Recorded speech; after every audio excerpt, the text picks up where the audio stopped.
Ministry ya Githomo ni yeheretie hahu egi igeranio iria itanyitwo guikarirwo mwaka uyu.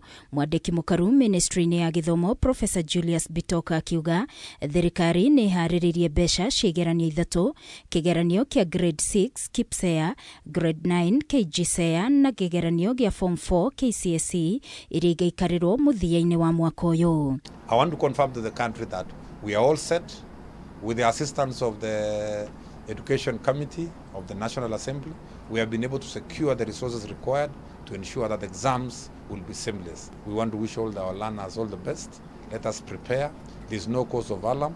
The government has been able to provide the resources required for the deployment of these exams, and all learners will be expected to write these exams. Hari kurora kinyaniru wa maratathi ma maundu megi mathomo, riu andu ni marihotaga kurora maundu maya kuhitukira mutambo wa kanjo ya igeranio NEC.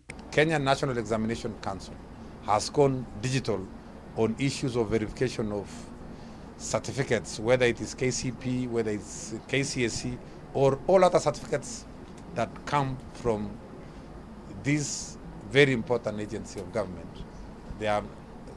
The public now is encouraged to go digital to be able to verify the certificates, and even the private sector and all those people who want to verify certificates. BITOK aheanire riboti ino hindi ya kuruguria session ya kugacirithia na gukinyaniria githomo gia CBE niyo Educational Assessment Resource Center, kuria arutani na nyititemi sekta-ini ya githomo marithiaga kumatha ugi makiria, akigweta session ino ta ikinyaria bata mathomo-ini. Competence-based education is not only about the curriculum, it's also about the assessment, pedagogy, it's about quality assurance, it's about school infrastructure.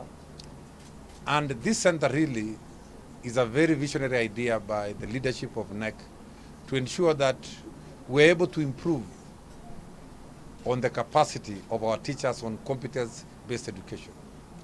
We are talking about assessment because we are no longer looking at exams alone.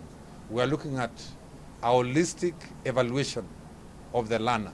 Na kuona arutwa grade 9 magakorwo makiingira grade 10 mathukuru-ini ma senior school mwaka ukite, BITOK augite hari mieri 6 yukite thirikari ni gukorwo irikitie gwaka laboratories 1,600 iria arutwa aya makahuthira, na makiria igwakwo mathukuru-ini maria matari na laboratories na makiria mathukuru-ini ma kuinuka. We are building 1,600 labs in the next 6 months. In preparation for transition, and that all schools now are being encouraged to take the 3 pathways, and most of the schools actually are prepared, and I want to assure the country that we are making arrangements to ensure that all schools have the capacity to deliver the 3 pathways. Ngiribotera Kameme TV ni njitagwo Wangui wa Muiruri. Examinations was still the mandate.